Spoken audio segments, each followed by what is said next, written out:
The views and opinions expressed in these historical letters that may contain vernacular used in the World War II era, the post-war era, and the Cold War era do not reflect the views and opinions of any of the individuals involved with this project, including, but not limited to, the podcast's creators.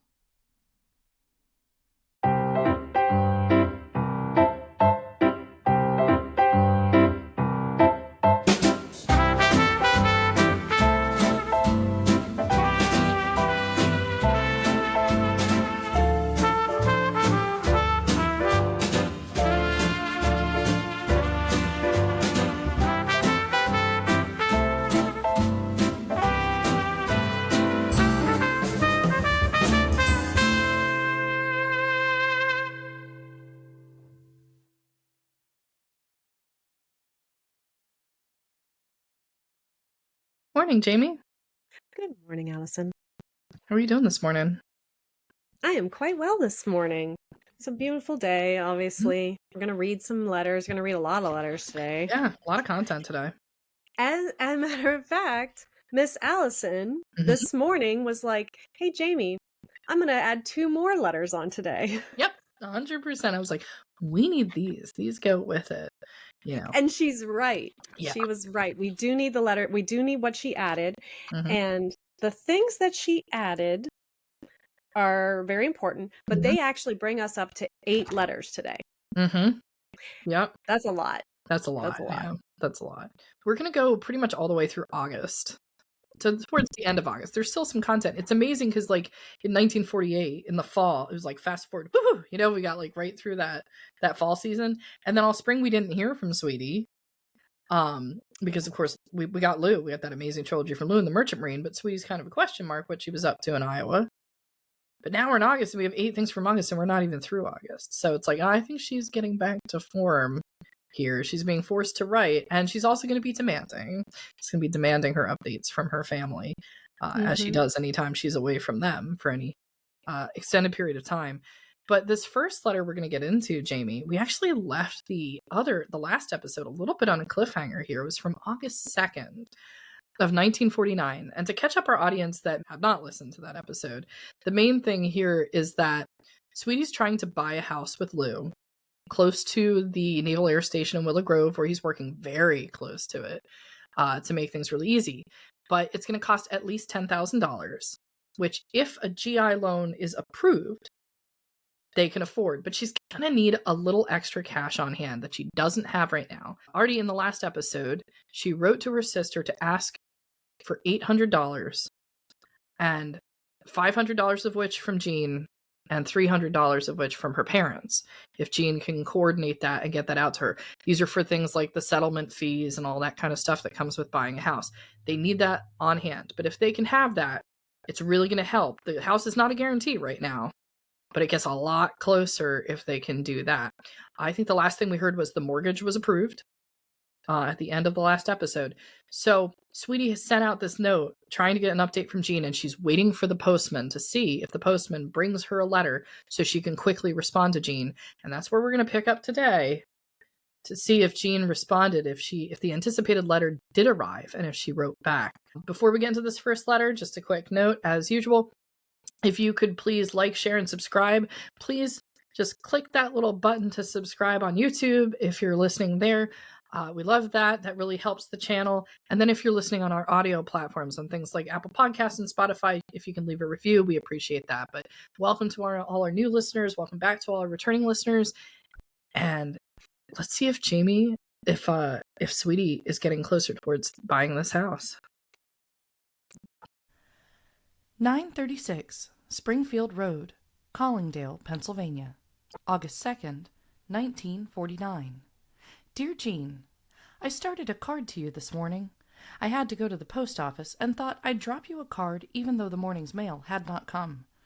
Before I'd gotten a nice start, the letter came from you, so I'll sit down right now to do it justice, make my comments on yours, and then try to bring you up to date. First, the note at the top of the lakeshore letterhead said, "This may be about the last I steal." Hell, if you've any time, inclination, or opportunity, I'd like to have you put the finger on some 8x10 approximately onion skin and some thin carbon paper. I'm going to try to hook Elizabeth's typewriter again, and if I do, I could simplify my letter writing no end. I haven't mentioned this yet, so don't you either. You wrote the folks came with $300, and that all you need to know is how much do we want. I believe I already wrote you that we would like to have $800, your 5 and their 3. Now it just occurs to me that on the card this morning I wrote 5-cent notes. I was thinking of that from you, so it is a mistake. If possible, send us $800, then we'll be sure there are no slip-ups where we'd be caught short. Send it as soon as possible, for we expect to get the final word each time the telephone rings. I do not in the least mind signing a note at that interest, and if you pay back Daddy's $300, as I took it from your letter, at 4%, we will pay you 4% on that amount too. I see no need for you to pay that extra when it is for our use and convenience. If you want 4% on yours, I'm perfectly agreeable to that too. You see, it means so much to us to get this place that we couldn't get it if it weren't for yours and Daddy's loan to start with, that we're very glad to get it under these terms. Of course, I did not tell Lew that Daddy had reloaned money to Bill, but I'd just as soon he knew it.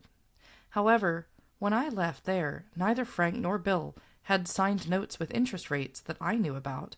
It is possible that Daddy made Frank sign one when they were there in February, but I'm sure he didn't. It seems that Daddy is expecting 4% toll only from us. Well, as badly as we want the money, I don't care, for we'd pay more elsewhere. I only hope the requirements are the same for us all. Please do not mention this in your letter for Lew's and my sake. Do send the check as soon as you can, and the notes with it, so we can sign and return them too. It was a good selling point, but I pray God the polis never rears its head. I wondered if you wouldn't go to Iowa Pack, and thought too about private duty. It may be an enjoyable change from industrial nursing, and surely the changes are a diversion, and the characters you meet are bound to be interesting. I don't yet have the whole picture of the Lakeshore incident. Did only you from First Aid get the axe? You said, Benton has been gone since before Mr. Hughes told me. Where is he? Fired? Vacation? And your parting shot. Little did I know that a 10-cent pair of tweezers were going to cause so much trouble. What does that mean? Did Hughes accuse you of causing trouble? What went on, for heaven's sake? Am I going to have to bawl Benton out long distance? Now come on and give me a blow-by-blow account, or I'll sit down and write that bastard Hughes a good sharp note. You said Mama guessed that you wouldn't have enough. They didn't stay long after Daddy counted out the $300. Did he do it grudgingly? Mama wrote that she'd sprained her ankle, and she said, too, if I've ever missed you, it has been these last 3 days. You said she certainly misses you for communication as much as anything. Does that mean they're holding Quaker meeting? I thought from what Mama wrote or else didn't write that Papa had berated her for falling and getting hurt, and that there had been a, shall we say, exchange of words. I do worry about them both. Having been there for a while, I can picture what's going on, from what little she does write, and I hate to think of them both being lonely and then isolating themselves from each other to feel worse. I'm going to have a nice place, too. And I'm going to live. Get out all my nice things to use and enjoy. Lew bought an expensive new vacuum sweeper for me that just about eliminates brooms, dust mops, and dust rags. We haven't bought a washer yet, till we know we get the house, and we're seesawing between a manual and automatic. We'd have to have a second-hand one, though, as new or two, too. Do you think Bergson knifed you to get rid of you? Doesn't Hazel know? I hope she does stew for a while. It will do her good to wonder whether her head is in or out of the noose. I'll see about the GI and FHA loans, though I'd think the real estate agent would have said something about it, and I'm glad she wrote to use ChemGlow. Is it expensive? Elizabeth says she is going to have one more, but not till 1951. Did I write you that she is huge? I was amazed to hear Lew ask his mother if she was pregnant again. She said no, and he said, well, by God, she's sure getting sloppy, isn't she? Her arms are enormous, and she eats like a hog. I should talk. I'm rapidly gaining weight myself, and boy, do I hate it. I do not notice. The Dex destroys my hunger. Could be, though, that I do the same here as I do at your place. I just want to eat constantly, and I do too. I sleep very well in spite of them, and they help me tremendously to keep my mouth shut. Could you send me some out of your 1,200? I have quite a lot left, but that number looks so big I better get my bid in before the rest of the hoarders do. I don't take near as many as Maida does, I'm sure. And I really doubt that I'm taking as many as Sister does, but I'm surely glad to have had them while I was here, for they've made things much smoother and serene. I'm sorry you have to cash in your dimes. If you'd like us to, we'll save dimes to use in repaying you, and eventually replace them. All right, I'm going to stop here because there's a lot going on with this letter. Mm-hmm. Oh my gosh. Let's go back to the beginning of the letter first here. Yeah. Mm-hmm. So some things that I noticed is that she's going to see if she can get Elizabeth typewriter. Mm-hmm. So that's very exciting because we know that we're going to get some nice big letters, and she's aware of that too. But that's just something in the works right now. And then of course, she's talking about the house, and it's funny to me how the house buying process is the same as it is today. There's just so much going on. Yeah. Mm-hmm. So, getting the loans and all that stuff. But they must have had a telephone there at Collingdale, right? Yep. Yeah, I was thinking the same thing because now we're kind of used to it in the letters to be like, I'm not sure if there's a phone there. Like Norwood didn't have a phone. They had to go out to the phone booth. We know that the doctor has the phone in the office. Frank must have a phone. We haven't heard that Jeanne does the whole time. I don't think there was a call. I think she's called from other locations specifically. But Collingdale does have a phone. This is the first time we hear that it does. So she would have the opportunity for the real estate agent to call her directly. Mm-hmm. Like she would be there. So that's very exciting because, she doesn't have to wait for a letter or wait for him to stop by or anything. They can immediately talk to each other. And I guess too, like she was concerned about asking her dad about the money, and she still seems to be a little bit concerned about that. It seems like maybe there was a double standard here with loans that he's giving out to his sons versus ones he's giving to her, which she's commenting on. She's only getting in trouble for, so she's like, Jeanne, don't say anything. But that she's paying interest, and that this was probably not expected. The most she can surmise from it with any loans that were done to Frank or others. There's this whole section about Jeanne leaving Lakeshore and running off with all the paper and correspondence. And the tweezers too, apparently, I guess. The tweezers, yeah. So some sort of incident there. Jeanne looking at other opportunities. And then we get to probably one of the most telling of just representative of the times with the women of the times.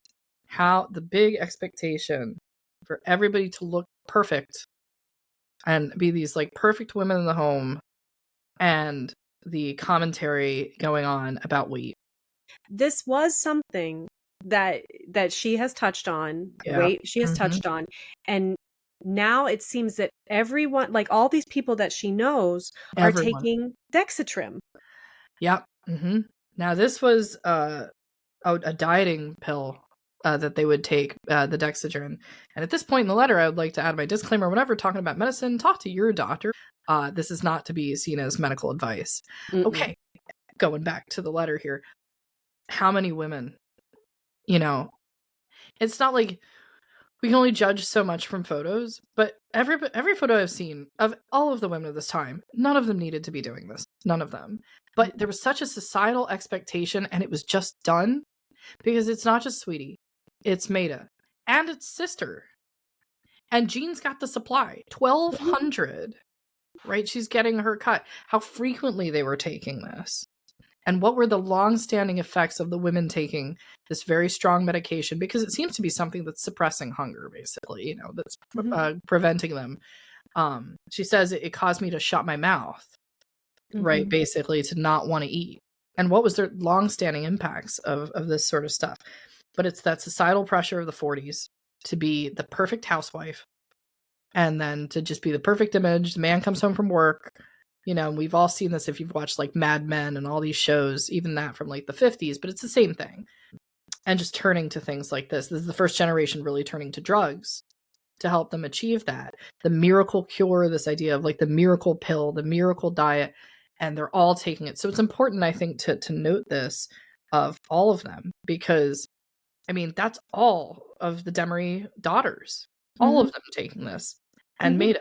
And we don't hear commentary about Florence, but I wouldn't be surprised, right? It's probably just like all the women have it in the home, probably. I would not be surprised. I wouldn't be surprised. I think there is kind of something here, though, because apparently Dit, and I prefer to call her Dit because then we can distinguish her from sister a little bit more. Whenever I hear Elizabeth, you gotta think about it. But Dit has just had a baby. Yep. And I wonder if, like, maybe perhaps it doesn't seem like Sweetie has told Dit about her little Dexatrim secret, but with everybody taking this, you have to wonder. Nobody's questioning what it's doing. Yeah. Like, this isn't something that in that time period, like, oh, can we have the studies on the long-term effects of Dexatrim? Like, no, this wasn't something that we touched on, like, or this was not something that people questioned. They're just like, oh, I go to the doctor. And I mean, if we think back to the doctor who chastised Miss Sweetie for not coming sooner with Lewis, and he told her, he's like, I'm the doctor. I know better than you. Yeah. And so we have these doctors who are like, I've gone to school, I've done these things. I'm like, you're questioning me and I have the knowledge. And so it doesn't really seem like there was an environment to question the doctors or question the drugs and question what the long-term effects with this would be. And when she says too that these things make her smoother and makes things smoother and serene, like this is affecting her personality. Yep. But there is no thought at all onto like what damage this could be doing to your body. No. Short-term, well, not just shortcuts like this always come with a price. Yep. So I still would love, and maybe this is something that other people would like to see, do a bonus episode about these of these kind of drugs in the 40s and their emergence and like what this might have done to the population. Yeah. But I did write in here Brave New World vibes. It's kind of creepy. It is kind of creepy. Yeah. I just think it's sad that women felt pressured to have to do that. But hey, you know what? Women feel pressured to do a lot of things today. Some things never change. Oh, no, this was, I mean, we've always been, like, we grew up in the 90s, and I remember getting magazines and seeing women who were fat shamed who were clearly not fat. And thus, like, currently, where we're at right now, Jennifer Love Hewitt there's a big conversation happening on X about Jennifer Love Hewitt and her body and what are the expectations for women's bodies. Yep. And then also it's like, well, why are you having an expectation about the woman's bodies and the way it should be? Should we not just be advocating for health? Should we not just be advocating for good diets, exercise? Why, where is this conversation going? Like, and I think too, I think I would definitely, I'm going to speak for myself, but I think other women feel the same way. Yeah. I don't care how you feel about the way I look. Yep. I don't care how anybody feels about the way I look except for my husband. So if Lew is doing this kind of stuff to her, you got to wonder what kind of pressure other women were under from their husbands. Yeah, absolutely. So, but everybody, I think we can just safely say that everyone, you can just keep your opinions about women's bodies to yourself. Yeah. Yeah. But moving on from that, and this is a good conversation to have, and we can have other conversations like this. Moving on from that, I would love to know what's happening in Derby. Yep. Back to Philly. Well, now to tell what's happened here. Marguerite came Friday. I believe I wrote you that. She was sick, said it was food poisoning. It could have been, but she recovered rapidly and left feeling okay. Sunday evening we took her to 30th Street Station. Lew carried her suitcase on to find her a seat, and before he could get off, the conductor locked the doors, started yelling, "Board and move off!" Lew dashed through the next car to find an open door, and I dashed after the conductor. He did get off, but the train was moving, and even Lew thought he was going for a free ride, at least, to the North Philadelphia stop. Lew's cousin, Reba Yerkes, died suddenly at the shore Thursday night of heart trouble. She'd had it for some time, and they knew she wasn't well, but just the same, nobody was prepared for it. She was 48. Lew's mother, Marguerite, Bob, and Elizabeth went to the funeral parlor to see her laid out, as they say here. I kept Bobby and Lewis, and didn't want to go anyway. The funeral was Monday. I took Lewis and went to Ditt's to stay with Bobby so she could go with her mother. I ironed for her while she was gone, and did a little over half of it for her. I washed my hair, and she put it up for me. It was the first I'd washed it since I left there. Ditt put it up, and I was pleased to have her do it, but it doesn't look as good as when you did it. I used Fitch's shampoo, and it seemed to leave sort of a scum on it. No sheen, and it definitely isn't a Jeanne job, though, as I said, I'm grateful that she did it. Lew seems to be doing okay at Willow Grove. The officers and supervisors seem to have had some part of reformation and stopped their heckling and needling. Everyone seems happy and secure, and there's no backknifing as there used to be. Well, I'm getting writer's cramp, so I will stop now. Do send the money or check, and I'll acknowledge it as soon as I can. Keep me posted on all goings-on, and I will too. Lots of love from all of us. Sweetie, Lew, and Lewis. Mm-hmm. That was lovely. Yeah. That was a very long letter. We get some comedic scenes right at the end. Lew almost got caught on the train, which, by funny. The way, that train still runs in that direction. So if you were to fly into Philadelphia and take the airport line, you'd wind up at 30th Street Station. Imagine like a Union Station. It's that main hub, more towards the west of the city. But the next line does move up still through North Philadelphia, and that's exactly where he'd be going if he got stuck on that train. We get the mention of the cousin who passed away. Yerkes is a pretty big name in this area, so if people are listening locally and they recognize that surname, Lew's got some older family lines, especially through his maternal side, through Sydney's side, that go all the way back into the 1700s. So if you're from this area and you hear the name and you're like, I think I've seen or heard that name before, yes, it is that name. It's just unfortunate somebody, died at 48, so very young, even for, for that time. Mm-hmm. But some complications there.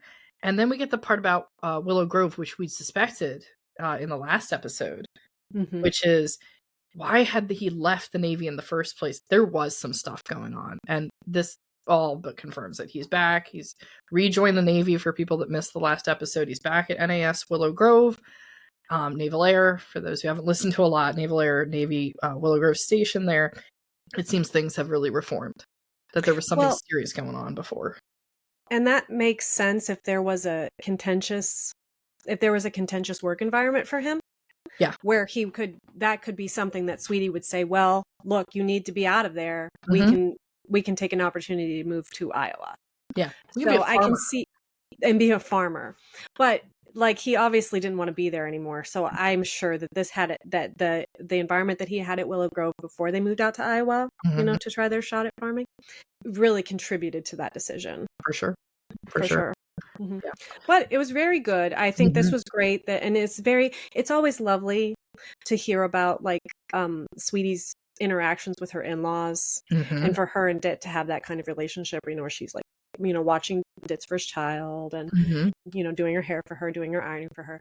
I mean, I'm sure, and, I'm sure she's buttering up a little bit to get that typewriter back, but, but it's lovely to see those family interactions. Oh yeah. And just wait, if you're enjoying that in this episode, there's more coming.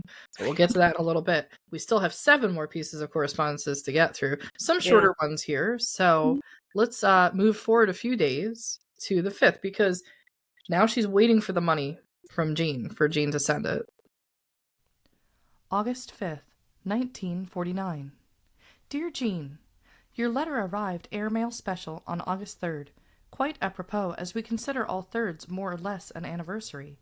I wanted to tell you at the same time what has been decided, but will drop you a card to ease your mind, and will write possibly tonight.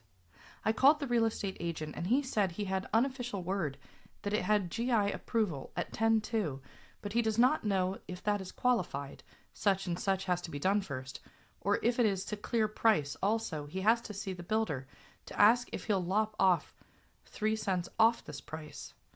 I should know today if we can get our stuff in there. Actually, we aren't supposed to get in for 3 weeks yet, till title is searched, etc., but he thinks the builder will let us put our things in now. We'll let you know at once, so you can call Kessel's. It all seems so unreal and unlikely that I shan't lift an eyebrow if things go awry, yet though of course I'm praying all the time. Thanks for reminding me of R's birthday. I'll write as soon as I know today. Love, Sweetie. I'm on pins and needles. No. This is, oh man, this takes me back to buying a house the first time. Oh my gosh. Yeah. And I love that she used the word apropos. Yeah, right. I think that's the first time we've seen her use it.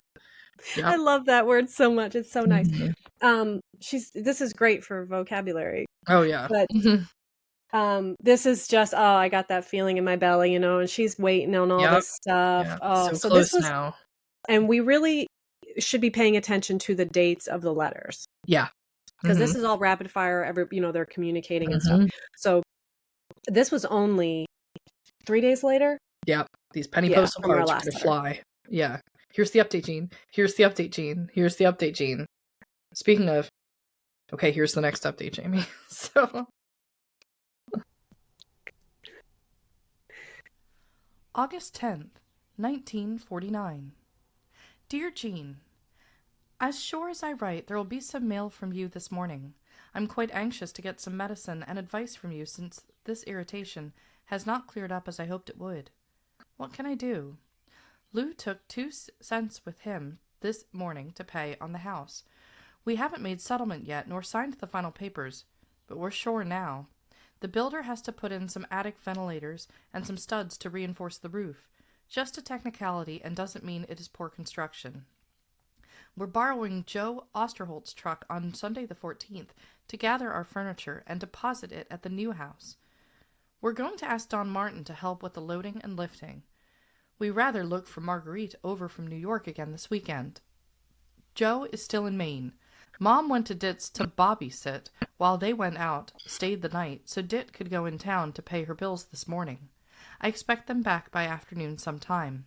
I went to the city to attend a sale, got 6 long-sleeve jerseys at 50 cents, slightly imperfect, but a bargain at that.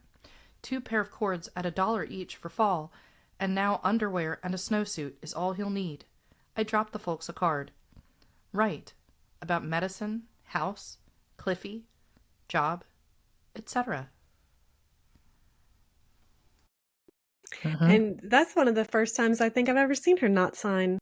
Yeah, it's one of the, I think she ran out of room on the card because it's just, she can only fit so much there and she's trying to get all her thoughts out in this little penny postal card. The other thing, just for our audio listeners, when these 5-cent things, I've been trying to figure this out about 3 C's, 5 C's, 5 cent. I think I looked it up online. What's happening is like, you know how like century is 100? I think it's like a 5 cent is short for each one is 100. It's not 5 cents for like whatever he's paying on the house, literally. But they keep being labeled as 5 C's. But I don't think they called it that way. I think it's sort of like an old way because every time I looked up like 5C, it just kept bringing up 5 cents. So that's why it's been narrated with that. So anytime it says 5C or 5 cent or 3C or 3 cent, and I keep saying that, everybody just know that's in multiples of 100. Yeah, so it seems like it would be $200. Like that seems well. So she said he went with 2 C's. He probably went with $200. $200. That sounds like a reasonable deposit. Yeah, or a payment for whatever you had to do, inspections or whatever. So yeah, I figured that. Yeah, this also is the first time we've heard about Lewis for a second. Yeah, she's starting to get ready because it's August. She's looking ahead. Lewis is gonna grow some more, and it's like, well, winter's coming up in 3 months. And she's like, I just need a snowsuit. And then she lines up everything else. And we get this amazing term, Jamie, that you called out. And we talked about it before we recorded. That amazing term for what G-Mom Graham is doing. She's babysitting. She's babysitting. Not babysitting, but babysitting. That's cute. Dit's kid is Bobby Jr. So. I love babies. Yep. I think that's the only time I've seen Bobby sit, but maybe we could just refer to it like that moving forward. Let's see if from now on. Yeah. It's just babysitting. She's babysitting. But that's cute. So so we got another little update. Yeah. But that was August 10th. So that was 5 days after our first one. So she's pretty sure, but still things are up in the air because they can't move in yet. They have things left to do.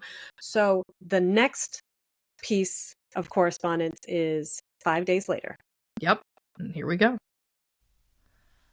August 15th, 1949. Dear Jeanne, I wrote to Frank to thank him for and acknowledge the letter I wrote asking advice about an automatic washer.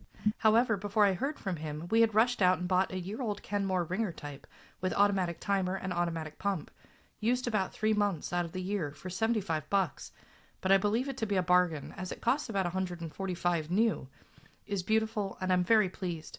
And don't tell anyone, but I'm relieved not to have an automatic, for I know they are expensive to use. C.H. says Kenmore is best buy if my memory doesn't fail me. We gathered up our stuff and took it to the house yesterday, an all-day job, but when we got there and unloaded it, I could hardly wait. It is just set in, as we must wait for the truck and rugs, etc. We hope to make settlement this week, and then we're in. I shall answer your letter either this afternoon or in the morning, but wanted to send a card at least right now. I'll write one to the folks, and a letter to them all. So, they're still not in, though. See, this is, I'm not going to be happy until they're in the house. She hasn't talked about how much, this is where I'm like, how much was the house? Is the GI Bill loan going to be able to cover all of it? Yep. You know, because that would be great, because then on any of the money that they had, they'd be able to use towards. And I think that the GI Bill probably did cover it, because she just went out and bought a washer. Yeah, with the adjustment. So they had the money, probably from the 800. They had the money to go out and buy that. I still remember, what was it? Lew said he was so impressed that about the washing machines on the Atlantic Transporter. Like, we keep getting commentary about the washing machines. I love that she's talking about the Kenmores, because her sewing machine's a Kenmore from Sears. I think the CH has to do with like a consumer's digest of some sort, probably with like advice there. But I will bring attention to one thing, because we're going to hear about this in some future content. She says they're moving their things. These are the things that they have in Collingdale, because she says we're still waiting for the truck. Because Kessels, all the reference to Kessels earlier in another piece of correspondence we just heard, that's the moving company. The vast majority of all their furniture and things like that is still in Iowa at this point. So if everybody's like following this, when she's like, oh yeah, we're moving our things, that was like the small amount of stuff. That's whatever they have at Collingdale that they brought back with them from Iowa. Kessels and this truck that she's referencing, it's not going to come up in the letters today, but that's all still in Iowa. So there's still all this coordination that's going to happen. That was from August 15th. And you can tell, like, the situation, like, you know, the way that the situation is, and like when you're moving, and, you know, I think anybody who's ever had to move, you know, has that situation. These rapid fire postcards, rapid fire for the time, are going back and forth, it really sets the tone for that kind of event. You know, the moving, things are up in the air, going over here. Now we have this, you know, having to coordinate all these different things. Yeah. So she does write another postcard 2 days after that. August 17th, 1949. Dear Jeanne, received the medicine you sent okay, and thank you. I haven't used it yet, as I seem better, but I'm glad to have it on hand. I received the pictures and cards, and though I had seen the pictures, was very glad to get them. You look so thin, and I'm already feeling so elephantine. They give me an inferiority complex. We haven't made settlement yet for the house, but hope to every day. Took the furniture up Sunday, as I've already written. Did I tell you that when I went to put on a pair of stockings you bought me at Penny's, I found them badly singed? I snagged one, getting it off, but boxed them up and sent them back anyway with a nice letter, and presto, I've got 2 more pair. I haven't examined them too well, but hope for better quality.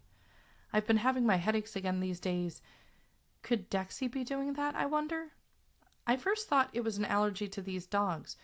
Could be since infection, but I've no cold, nor P&O.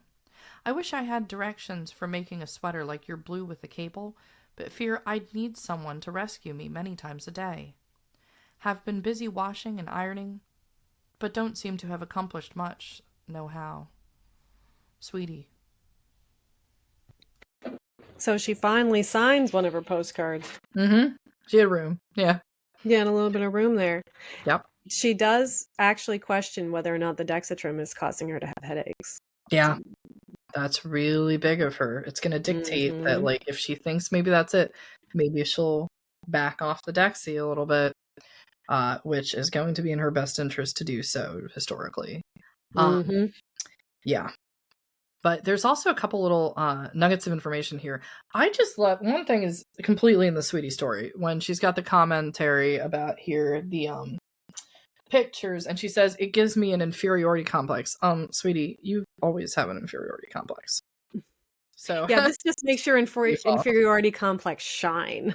Yeah, now it's just even bigger. The other one is we get the mention of pennies, which I really like in there, which is, of course, later JCPenney's, as everybody knows it now, is a very old company. It's been around for a long time. And, I brought up some information about JCPenney's here just so we can get an idea of this. The founding of JCPenney was in 1902. Isn't that amazing? That's the original store. It was a dry goods store. So very different from the JCPenney we know, but that's technically the founding. It's been combined later in 2025. There's been some activity this year, but I mean, it was founded 123 years ago. So been around for a long time. That is amazing. Yeah. So. That is amazing. Well, I mean, we saw, like, she talked about Kenmore as well. Yep. Which is another company that is still in business today. I just want to mention in this postcard, they still haven't made the settlement for the house. Oh, yeah. No, still hasn't happened. Yeah, so this still hasn't happened. And I think you kind of get that from her, like this kind of like anticipation, waiting, where she's like ironing and washing and like basically trying to fill her time so she's not thinking about this kind of stuff. And one other thing to note just about these penny postal cards that are going back and forth, it's such a treasure that Jeanne saved these. These could have very easily been thrown away because they're just very small pieces of very small updates. She kept them all. But the thing was, with it being long distance, and with even with the phones from, we're not sure about Jeanne, but we know there's one at the doctor's office. We know there's one at Collingdale. If this was like a little time later where a long distance call wouldn't cost so much, all of these penny postal cards would have been phone calls. We would have none of the content. So it's just at that right time period where we're getting enough rapid communication that we can see the stages of a house being bought in the 40s, but not rapid enough where it's convenient to use a phone call. And that's how we only have this documentation here, which I'm going to guess a lot of this type of communication does not survive, because I would think the instinct on like an index card, like little update, would be to throw it out. Even in big letter collections, I doubt there's many of these postal cards that keep surviving. So we get to see that, which I was just thinking about as you were talking about it with like the whole style of communication. It's a rare set of documents to have it, to be able to see that they're doing this, because I mean, it's not going to be a long time before phones become popular enough where even this sort of communication would just be a phone call. Oh, this would have just been a phone call. If they were richer, it would be a phone call at that time. So it's just interesting, all the stuff that's combining to show us this documentation. Like, having the postcards is really an amazing resource. And again, thank you, Aunt Jeanne. 936 Springfield Road, Collingdale, Pennsylvania, August 18th, 1949. Dear Jeanne, I dropped you just a card last night to let you know I hadn't flew to coop, but I want to write now in the peace and quiet of early morning. Lew has gone to work, Lewis is still sleeping, and Mom spent the night at Elizabeth's. She and Bob go out every Wednesday night, so she goes over to stay with Bobby, because it is so late she stays all night. Thursdays are Elizabeth's day to have the car, so she often goes in town, shopping, to pay bills, or most anywhere on Thursday morning, while her mother minds the baby, and in the afternoon she brings her over here and stays till time to get home for Bob. I'm somewhat surprised at Elizabeth, or perhaps I should be surprised at myself, since I've often been the guy who is out of step. But anyway, so far as Elizabeth is concerned, she wants to be as independent as she was before she married. She has a certain amount of money to spend each week for the food, household, expenses, etc., and yet she's beating her brain out for a new coat, though she has a fur, a gray, and a brown, and another fur if her mother should do some work on it. Egad! Now why in God's name should she wail for a new coat? Her mother-in-law is a pain in the neck, and it is causing some friction between Elizabeth and Bob. And if she doesn't ease up, there'll be a break between her and the mother for sure. They were so delighted to have her produce a grandchild that they promised her a month of the shore expenses paid. She is to go down the weekend of Labor Day, and I think the Browns Senior are going then too for 2 weeks. Then they'll go home, and Bob will go down for the last 2 weeks. But now she's insisting that Mom go along to take care of the baby because she doesn't want Mrs. Brown to do it. It is a shame that Elizabeth takes that attitude, because Mrs. Brown is as good-hearted a busybody as you'll ever find, but she sure is a busybody. To make matters worse, Lew's mother points out every fault she can find, and heaps coals on Elizabeth's growing flame. Leave it to her. She's as bad as Mrs. Brown ever thought of being. Worse, 'cause honestly believe she knows what she's doing, and Mrs. Brown just muddles, but with good intentions. It does me good to get it off my chest, and need I even say, God, how glad I'll be to get to Bucks County, where I can and will do as I please. Ooh. There's a lot here. There's trouble in paradise. Well, first, she used the word egad. This has been the greatest episode for vocabulary. I love it. She uses the word egad. And it would seem that Elizabeth's mother, Dit's mom, Lew's mom, is really taking care of the baby a lot. Yeah, a lot. Yeah. And Elizabeth wants I counted my coats one time. I think I have like 23. So it's a problem. So it's okay. I like coats and purses. I like purses. I like to go get different colors for different things. Yeah, so I think maybe I don't care if she wants another coat, but I guess maybe that she doesn't need it. No. Yeah, I don't think she needs it. Seems to be implied that she's getting yet another fur coat in particular, which just elevates all of that from the 40s. You know, I think everybody has these like common images in their minds of like the 40s women with these amazingly large fur coats to go out into high society. Now, for those that may have missed a few episodes ago, right before the Merchant Marine, we were talking about Elizabeth getting married because she met her husband pretty rapidly. So just to fill everyone in, we have Elizabeth, who is Lew's sister, otherwise known as Dit, whose mom is Sydney, right? G-mom or mom. That's the mom being referred to. Then she married Bob Brown, which is why her son's Bobby Jr., and that's why we hear Bobby sitting and all this kind of stuff. But when Bob's being referred to, that's her husband, who works in the newspaper industry, and he's done pretty well. He has pretty good finances. Finances are in check, and so are his parents. He's coming from some wealth there too. So we have the Brown family, and that's the in-laws that we're talking about here. So now we've got like a head-to-head going on that Sweetie's watching from afar. And she's saying, let me recount this because she likes the gore, as she's called it before. She's getting into all of the gossipy, juicy drama. She's writing this. Oh my gosh. Like that Sydney is fanning the flames of Elizabeth being upset with Bob's mother, Mrs. Brown, who she calls a busybody, and she's muddling, but with good intentions. I had two options for the title of this episode. One was Every Fault She Can Find, or Muddles with Good Intentions. Those are both very good choices. I went with Every Fault She Can Find, because Muddles with Good Intentions is kind of difficult, but it's the same thing. We get the idea. Mrs. Brown's just trying to help. And it's not going well. Mrs. Brown is the paternal side, and then we have Sydney on the maternal side, and I can see that perhaps Sydney having some anxiety about losing her daughter, or her daughter forming a better relationship maybe with her mother-in-law, and sabotaging. Now this is all speculation. Sabotaging the relationship that Elizabeth could be building with her mother-in-law, because she is going to be going out and spending a whole month, and you had alluded to this a couple of times to me before in conversation. Elizabeth is going to go to the shore, and they're going to rent a beautiful house or something. Jersey Shore. And she's just going to stay there and be at the Jersey Shore for a whole month and like do her Dit things, whatever Dit does. And if she wants her mom to come with her, so she could probably just go to the beach or go do whatever she does. And she doesn't have to worry about the baby.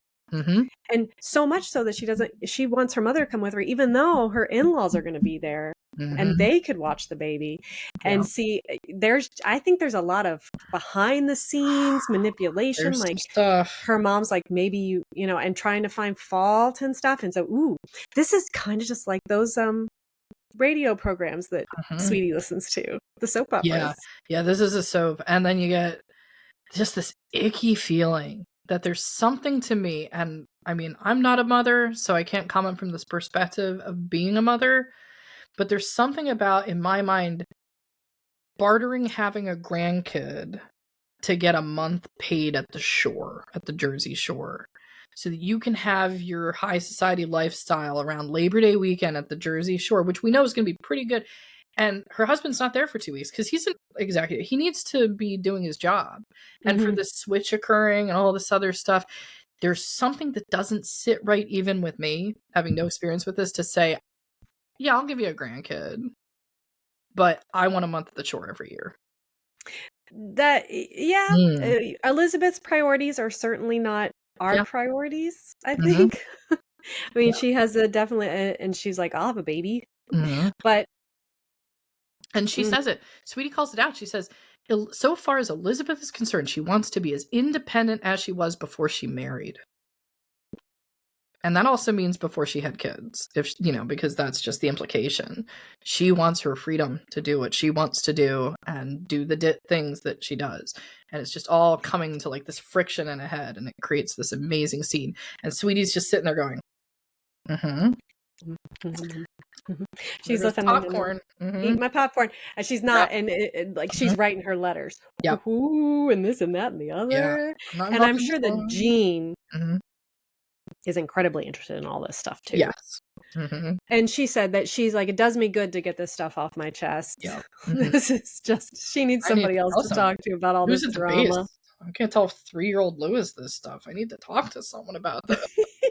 Do you think she did tell Lewis some stuff? Because she just...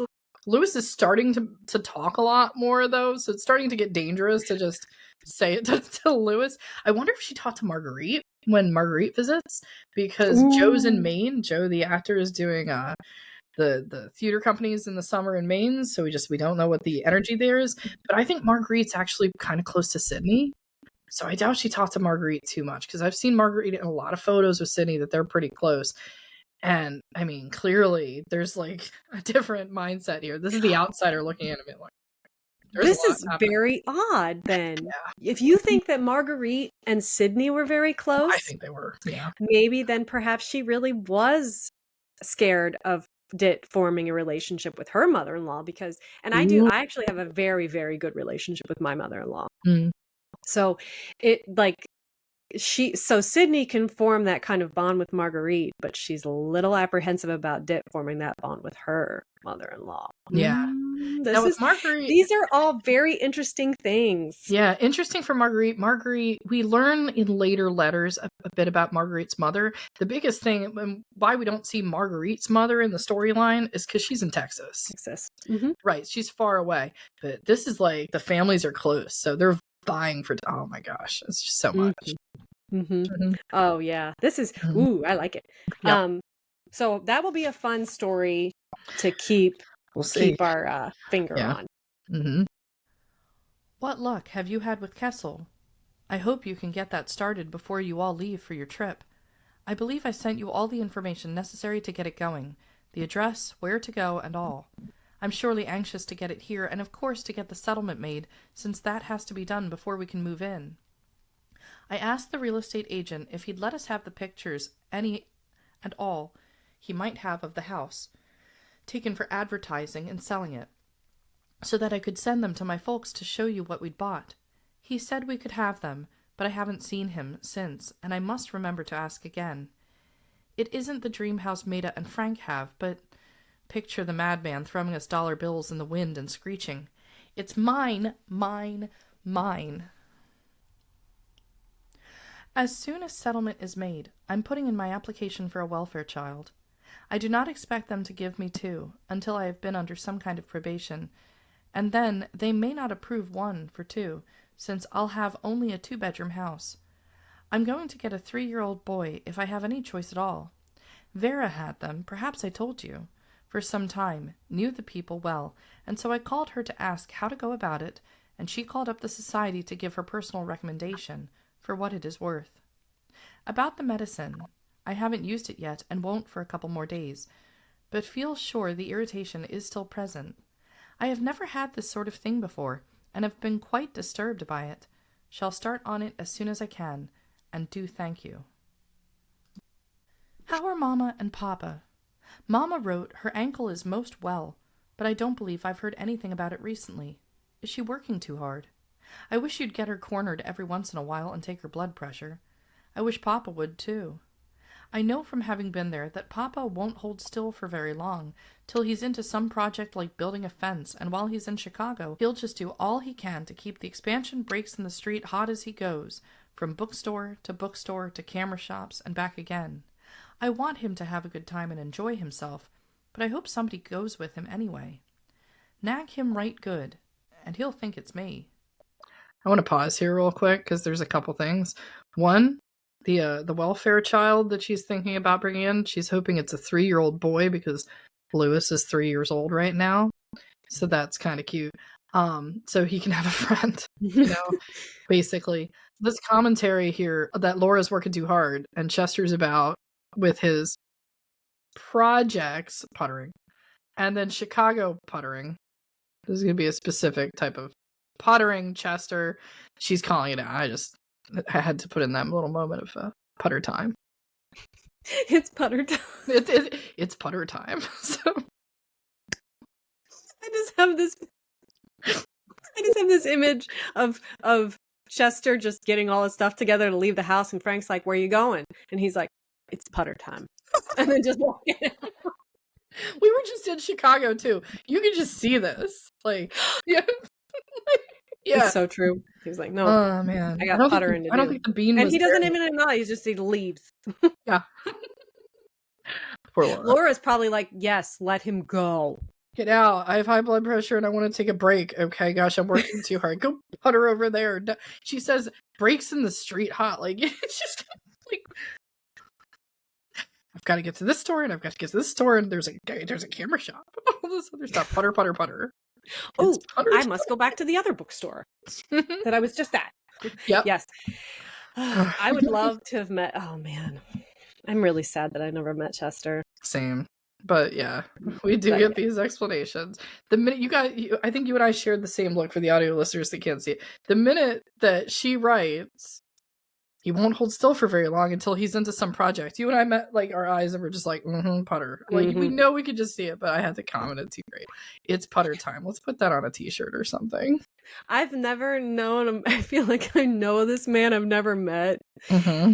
And that's really one of the things about doing this and like reading these letters is intimately getting to know these people who I will never meet. Yeah. It's so crazy. Yeah. I hope I get an itinerary from you so I can keep up with you on your visit. I noticed by the calendar that today is the 18th. Believe I'd better mail this to you at Frank's rather than let it lay out at Des Moines, waiting for you to get home. I don't know what to write about your leaving Lakeshore. I know you liked it there, most of the people and surroundings, responsibility, etc. In some ways it seems a waste of your time not to exercise your nursing ability and know-how. But I can see, too, where it has its attractive side. Be sure to keep us posted on all you do. As I wrote you before, I'd like to get combination storm and screen sash for the house.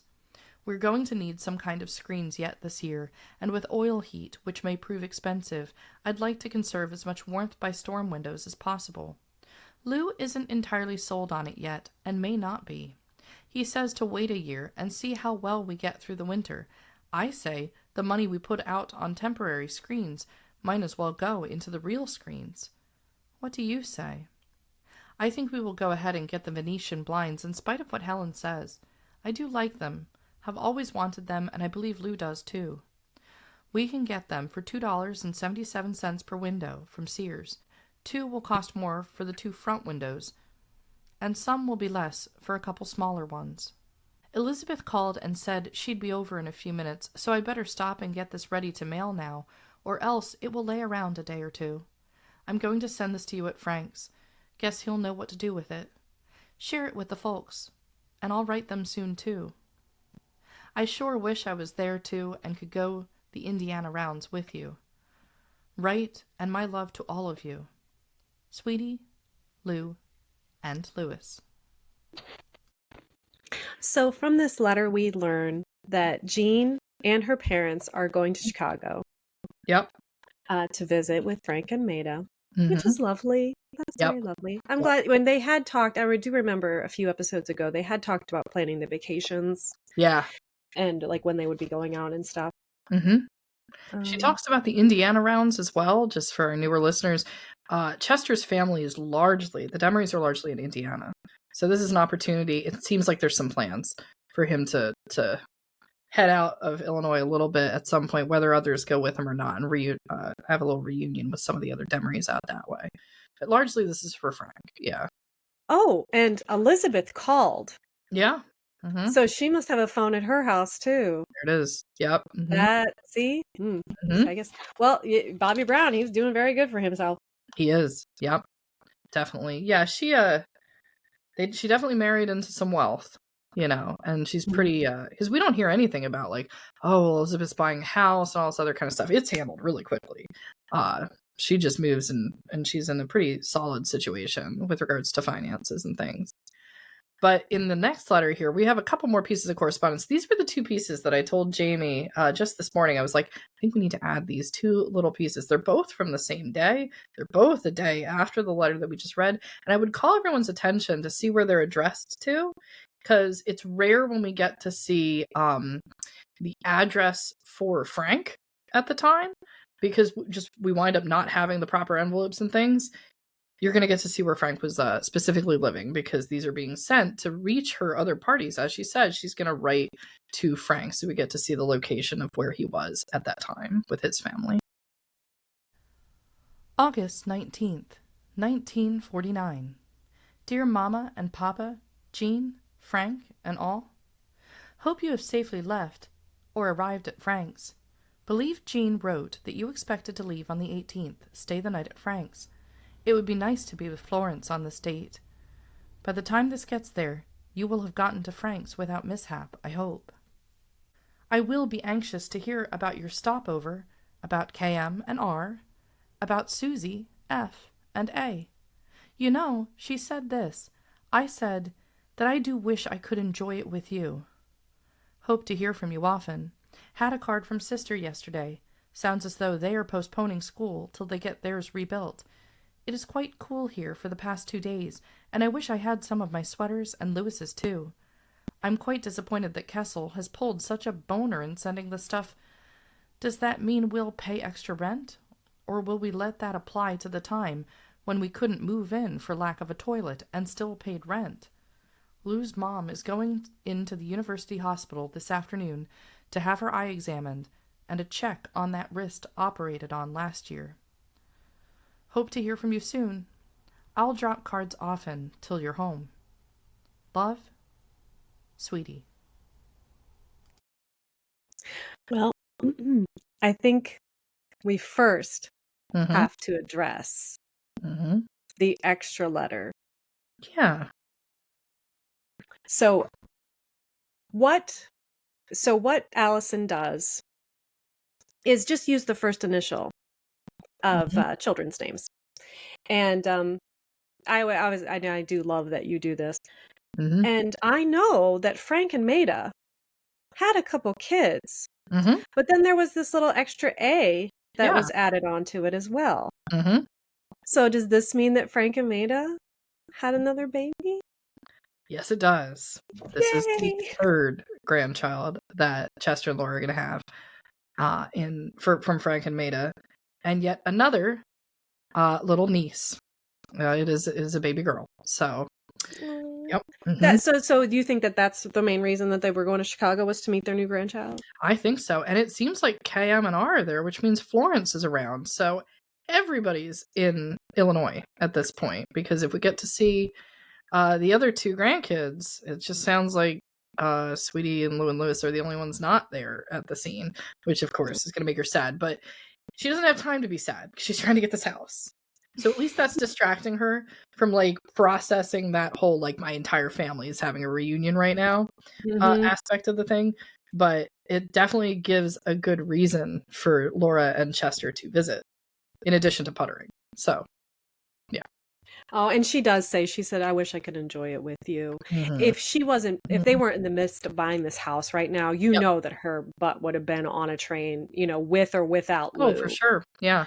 So yeah, so that's unfortunate, but it's a good distraction. She's getting her house that she's so super excited for. I'm so happy that she's getting it. She says that she misses her sweaters, and like you said before, all their stuff is still in Iowa. And I guess that they're having a problem getting it too, it looks like. Yeah. We're going to keep hearing that name Kessels. And in the next episode, we're going to hear the name Kessels. So everybody who's listening, if you hear the name Kessels, it's the moving truck. So every time that's being referenced, she wants her stuff.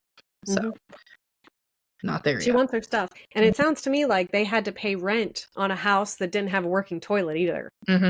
And that she's like, well, we had to pay rent, and then we didn't have this working toilet. We're unable to live there.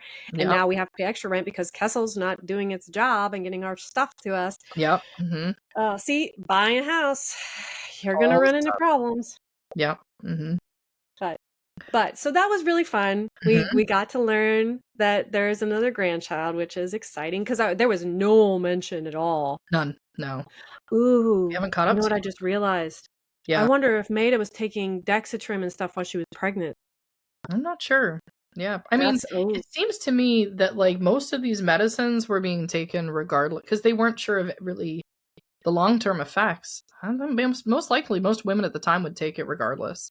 I mean, there's certain standard things I would imagine most women in those times when they're pregnant would not be like drinking, you know, like the typical stuff. That's a great question for medical historians of the past. At what point did they tell women, hey, like just the basics that we know today? I doubt they'd stop any of like the miracle stuff like that. Oh yeah, they wouldn't. No. Yeah, no. That's probably the measure of it. That's actually, well, I'll do some research on that. You know, at what point did it become like just public knowledge and like you shouldn't do XYZ while pregnant? So, well, great she question. does mention in the previous letter about how she's not feeling well and there's some weird irritation that she is unaware of, has never experienced before. Yeah. I mean, we are obviously talking about this and we see these things because we're talking about it, but I mean, I do think Sweetie is actually pretty smart, and I do think she is realizing the connection. Yeah. I wonder about everybody who didn't have the resources she had to ask the questions, though. I mean, Sweetie's somewhat blessed because she has an RN sister, an RN mother, and an MD father, you know, that can advise on these things.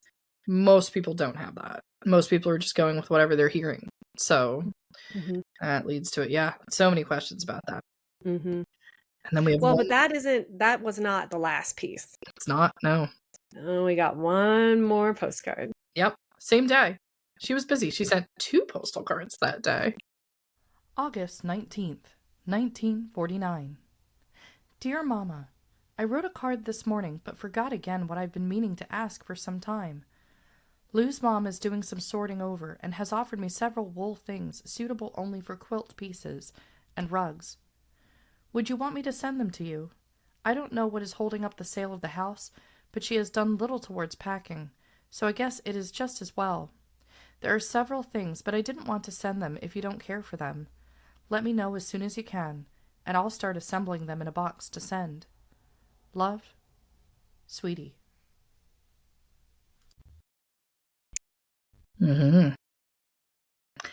I find it to be very fascinating timing that at the same time that Sweetie's so excited about buying a house, that we get this news coming in, and she only writes it to her mother because it has to do with getting rid of things as much as she's waiting for her things to arrive and move into the next stage. The Grahams are going to sell Collingdale. They're going to sell 936 Springfield Road. Wow, this was the familial house. This is the family home. Yep. It's too big. It's too difficult for Sydney to take care of by herself. With Samuel gone in the end of 1945, it's now been almost 4 years since he passed away. He passed away in October of 45. Elizabeth's moved out. She's with Bob. Lou's not there.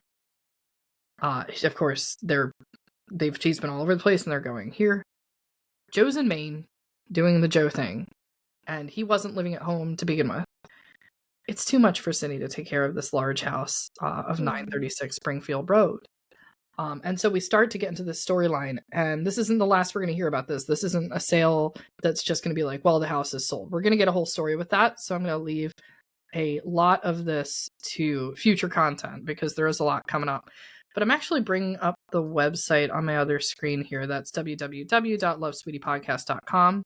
Because I think if we look at one thing in this episode, we should go and look at Springfield Road. So people just have an image of the house that we're talking about, especially if you haven't seen it before. So if you've never been on our website, www.lovesweetiepodcast.com, go to Sweetie's Scrapbook, go to the photo albums, and then go ahead and scroll down. You can look at the Graham family photos. There's going to be some photos in there of 936, but this is it. It's the one that says Sweetie at Springfield Road. This house does not exist anymore. So today. So if you were to go look for it today, you'd find an intersection. It's not there, but this is the front of the house. And in front, we have Sydney standing in front with Marguerite. And that is the main view there. So if we were looking to see what it is, you can tell immediately from just one photo, this is a lot for one woman to maintain. It's a big home. So. And it was a meeting place. It was a place that Sweetie and Lew were able to stay. Yep. That they had, their family dinners, like that, Marguerite, that's this, in this picture, this is Marguerite. Yeah. This isn't Sweetie, this is Marguerite. This is Marguerite. And Elizabeth was there. Yeah. So she had other people, and now that Sweetie and Lew are, out, and Sydney's spending a lot of time at Elizabeth's, watching the baby, babysitting. Yeah, so why be there by herself, rattling around in that old house like a pea in a shoebox? Yeah. And I know it can be a little hard to see, but something to keep an eye on if you want to see if there's any artifacts from the exterior of the house that did survive the test of time. Right behind Marguerite in this photo, and you can spot it way more clear in some of the other photos, there's what looks to be like a flower pot, a big urn on like a pedestal. That's a very, very heavy giant outdoor flower pot like pedestal. That did get moved with Sweetie and Lew. And then my father also saved it, and it wound up where I grew up. And all my life, I never knew out on the edge of our patio was this old urn. It's the one from that photo. It's the last piece of the external Collingdale that exists. And now when I look at it, I'm like, that's the little piece of Springfield Road that's over at the place where I grew up. It's interesting how things pass through time, but new house is coming in, old house is going to be sold. So that's just life. That's how things go. Yep. Time marches on. But we'll pick up the story again next week. We're still waiting on settlement. We're going to wait on the Kessel truck to arrive. She'd like her things. Maybe we'll find out, is Sweetie going to get a phone? That would be exciting. Ooh. It's going to be tricky. Still long distance if she's ever to use it, but we'll see if there's a phone. There's going to be a whole thing about phones coming up. So if you want to hear some phone drama of the old days, just wait. That's coming up soon in the Love Sweetie podcast. But thank you everybody for listening in this week. We appreciate all of our audience. Again, if you could like, share, and subscribe on YouTube, great. If you can leave a review on the other audio channels, we appreciate that. And with that, we'll see everybody next week, and hopefully Sweetie will get the settlement done. See you next week. Bye.